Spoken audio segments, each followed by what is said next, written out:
warahmatullahi wabarakatuh. Halo kawan-kawan semuanya, saya Muhammad Iqbal dengan NIM 210210102. Pada kali ini saya akan membahas tentang kebijakan publik untuk menyelesaikan salah satu tugas akhir mata kuliah Kapita Selekta dengan dosen pengampu Ibu Risna Dewi, Esos MSc. Oke kawan-kawan, langsung saja membahas materinya.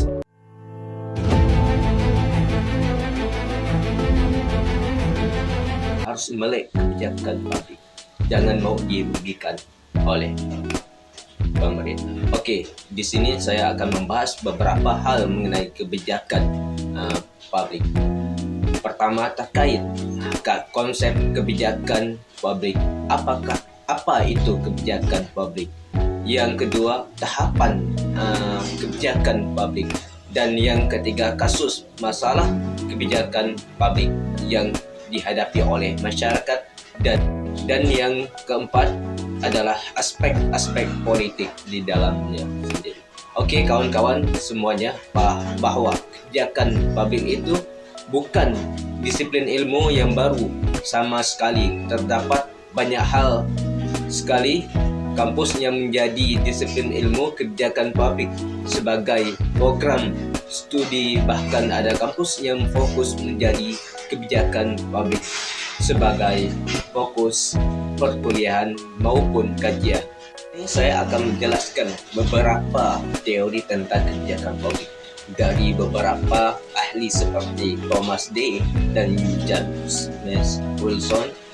Menurut Thomas D., beliau menjelaskan bahwa kebijakan publik itu adalah apapun yang dipilih pemerintah untuk dilakukan atau tidak dilakukan. Jadi menurut D., pemerintah adalah stakeholder yang paling penting dalam merumuskan setiap kebijakan publik itu.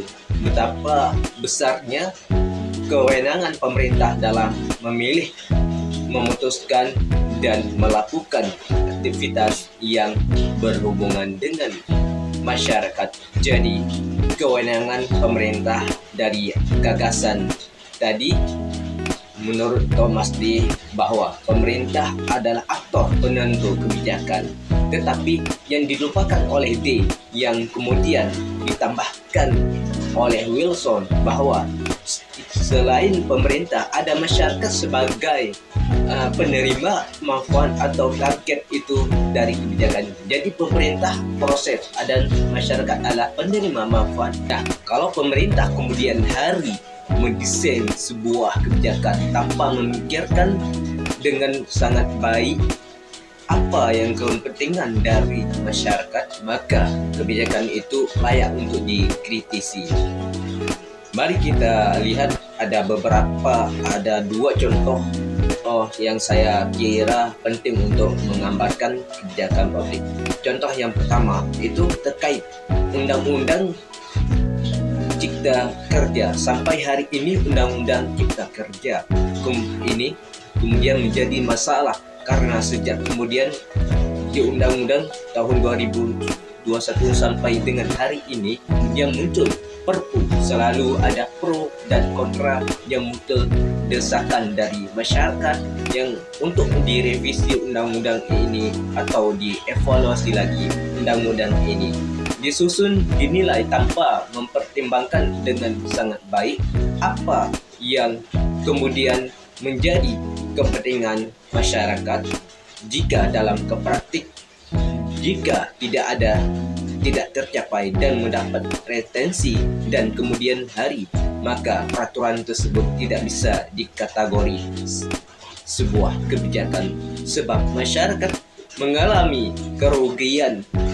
Contoh ini menjelaskan bahwa sebuah kebijakan publik jika tidak dipertimbangkan dengan sangat baik apa yang menjadi permasalahan dari masyarakat, maka kebijakan publik itu layak untuk dikritisi dan bahkan tidak bisa dikategorikan sebagai kebijakan yang keadilan. Itulah sebabnya proses identifikasi dalam perumusan masalah merupakan tahap yang sangat penting dalam proses kebijakan publik, mulai dari perencanaan, penganggaran, pelaksanaan dan pengawasan atau evaluasi dan pertanggungjawaban. 5 tahapan yang saya kira harus dipikirkan dengan sangat baik oleh pemerintah. Di tahap perencanaan dan agenda setting yang kemudian menjadi di tahapan yang sangat penting untuk dipertimbangkan oleh pemerintah. Contoh yang kedua yang saya kira sampai hari ini menjadi pro dan kontra terkait kebijakan itu tentang kebijakan kereta cepat Bandung dan Jakarta. Ini menjadi polemik di berbagai platform, baik itu media sosial maupun media cetak. Ada kritik apakah biaya yang dikeluarkan sedemikian besar itu bisa selaras dengan kemanfaatan yang diterima oleh publik. Pemerintah itu memiliki kewajiban untuk melayani kepentingan publik siapapun tanpa diskriminasi, sehingga kemudian untuk melayani kepentingan publik itu pemerintah mengambil suatu kebijakan pro kepada publik. Ketika pemerintah mengambil kebijakan ini, tentu saja kemudian dan ada banyak yang mendebatkannya dengan mengalokasikan anggaran yang besar itu apakah untuk mencapai tujuan negara, memajukan kepentingan publik. Jadi masalah adalah kemudian kita berbicara mengenai proyek Jakarta Bandung ini atau kereta cepat ini, di sisi ekonomi politik ketiga kebijakan ini lahir, siapa yang mendapat proyek pengerjaan Jakarta Bandung, kemudian pihak-pihak mana saja yang diuntungkan oleh proyek ini. Itu yang menjadi diskusi yang lebih hangat ketimbang kita berbicara siapa sebenarnya yang diuntungkan dari kebijakan ini, kereta cepat ini. Tidak hanya menggambarkan kepentingan elit saja, tetapi juga bisa menampung kepentingan orang-orang yang menengah ke bawah, yang sehingga kemudian kritik bahwa dengan proyek besar ini kelompok mana yang akan diuntungkan, bahwa kebijakan kereta cepat ini adalah milik semua, bukan hanya orang-orang elit. Cepat ini memiliki tantangan bahwa kereta cepat ini bukan hanya kepada orang-orang yang berkantong tebal, tetapi juga pada orang-orang yang berkantong sebagaimananya. Nah, itu 2 contoh yang saya kira sudah menjelaskan kepada kawan-kawan bahwa sebuah kebijakan itu harus didesain betul-betul, harus dipikirkan betul-betul apa yang menjadi permasalahan masyarakat. Dan ketika memutuskan sebuah kebijakan, dia memutuskan sebuah kebijakan itu apakah kemudian menimbulkan banyak kerugian atau tidak.